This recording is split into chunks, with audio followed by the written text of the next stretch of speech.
بعد پرستان میں پھر سے بہار آئی تھی۔ ہوائیں خوشبوؤں سے مہک رہی تھی، ہر پھول مسکرا رہا تھا، ہر پتا جھوم رہا تھا۔ شہزادی پری نے اعلان کیا، ملکہ پری کی جانب سے ایک شاندار جشن ہوگا، تیاریوں کا آغاز کیا جائے۔ پورا پرستان خوشیوں میں ڈوب گیا، ہر طرف سجاوٹ ہو رہی تھی۔ کوئی پری رقص کی مشق میں تھی،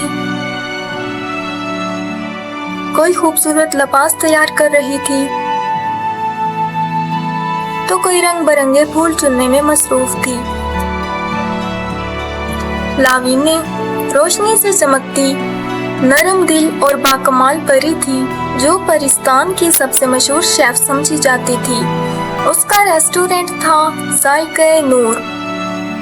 اس کے پکوانوں میں خوشبو ہی نہیں بلکہ ایک خاص جادو چھپا ہوتا تھا۔ ملکہ پری نے اعلان کیا، اس جشن کا خاص کھانا صرف لاوینے بنائے گی۔ لاوینے کے چہرے پر خوشی کی جھلک تھی، مگر اس کے دل میں ایک خوف چھپا تھا، کیونکہ اسی ریسٹورینٹ میں سفینہ بھی کام کرتی تھی، ایک چالاک مگر حسد سے بھری دل والی پری۔ سفینہ ہر وقت لاوینے سے مقابلہ کرنے کی کوشش کرتی رہتی تھی۔ اس نے دل میں سوچا، اگر لاوینے جشن میں ناکام ہو جائے تو ملکہ مجھے ہیڈ شیف بنا دے گی۔ اس نے ایک کالا جادو حاصل کیا، ایسا زہر جو سچ اور جھوٹ کے بیچ فرق مٹا دیتا تھا۔ جشن کا دن آیا، پرستان جگمگا رہا تھا۔ لاوینے نے بنایا گلابی چنبیلی کا ذائقہ دار قورمہ، ستاروں والا پلاؤ اور جادوئی رات کی مٹھائی۔ جب وہ تیار ہونے کے لیے جانے لگی، سفینہ چپکے سے آئی اور خاص قورمے میں زہر ملا دیا۔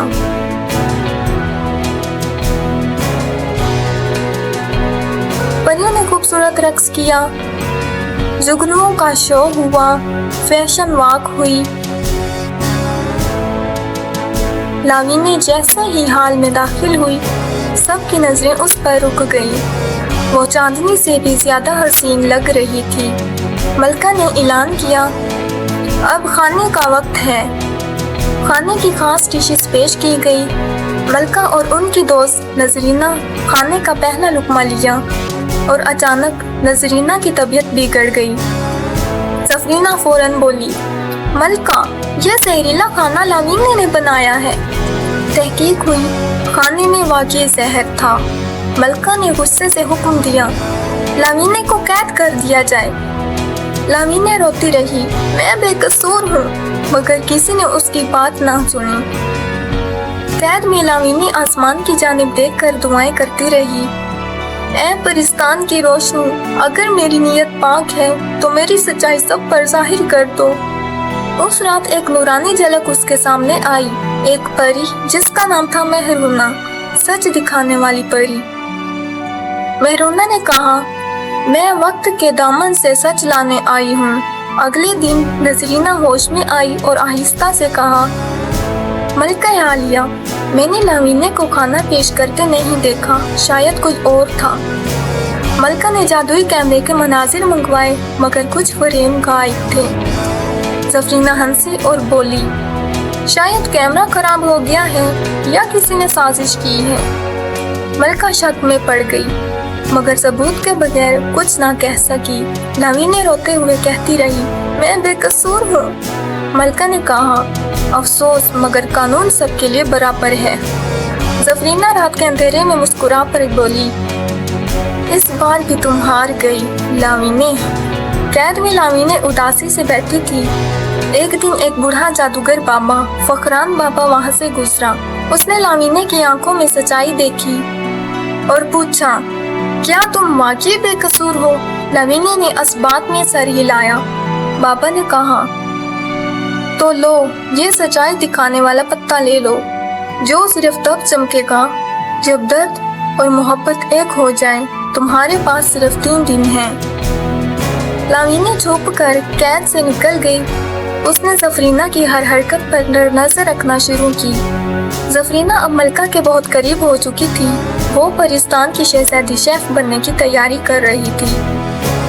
لاوینے نے دیکھا زفرینہ ہر رات ایک کالے جادو کی کتاب سے نئی ترکیب بناتی اور زہر تیار کرتی۔ جشن سے ایک دن پہلے لاونی نے سچائی دکھانے والا پتا زفرینہ کی کتاب میں چپکے سے رکھ دیا۔ اگلے دن جیسے ہی زفرینہ نے ملکہ کو کھانا پیش کیا، پتا چمک اٹھا۔ ہوا میں ایک نورانی منظر ابھرا۔ زفرینہ کا چہرہ صاف نظر آیا، وہ زہر ملا رہی تھی۔ ملکہ نے غصے سے کہا، زفرینہ، تم نے صرف لاونیہ سے نہیں، ہم سب کا بھروسہ توڑا ہے۔ زفرینہ چلائی، یہ سب لاونیہ کی چال ہے، مگر مہرونہ پری آ گئی۔ یہ لاونیہ کا نہیں، پرستان کی روح کا انصاف ہے۔ زفرینہ کو کالے سائے کے جنگل میں بھیج دیا گیا، جہاں نہ آواز ہوتی ہے نہ روشنی، صرف اپنی ہی سچائی کا سامنا۔ ملکہ نے لاونیہ کو گلے لگا کر کہا، تم صرف ایک اچھی شیف نہیں بلکہ ایک پرستان کا فخر ہو۔ لاونیہ کو نور ذائقہ کا خطاب ملا۔ اس نے ایک نیا ریسٹورنٹ کھولا، سچ کا ذائقہ، جہاں ہر ڈش صرف ایمانداری، محبت اور روشنی سے بنتی تھی۔